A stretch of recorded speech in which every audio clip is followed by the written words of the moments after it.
Detik-detik Rocky Gerung nyaris diamuk massa, ditunjuk-tunjuk wanita hingga emosi.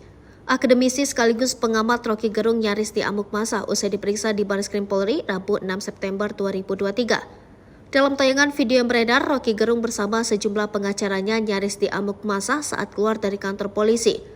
Terpantau Rocky Gerung awalnya disapa perempuan yang memakai baju putih bertuliskan Gerakan Nasional Tangkap Rocky Gerung. Awalnya disapa ramah, namun tensi sang perempuan meninggi hingga menunjuk-nunjuk Rocky Gerung. "Sadar nggak Anda memecah belah bangsa ini?" ucap perempuan tersebut. Lama-kelamaan beberapa orang yang memakai baju serupa juga mulai mendekati Rocky Gerung dengan emosi. Sejumlah pengacara Rocky Gerung nampak menghalangi mereka yang hendak berbuat lebih jauh. Hingga pada akhirnya beberapa petugas kepolisian menghalau serta membawa kembali Rocky Gerung ke dalam gedung. Terpisah, akademisi Rocky Gerung memenuhi undangan klarifikasi Barreskrim Polri terkait dugaan penyebaran berita bohong. Pantauan Kompas.com, di lokasi sekitar pukul 10:07, Rocky datang seorang diri dengan memakai kemeja biru dan membawa ransel abu-abu.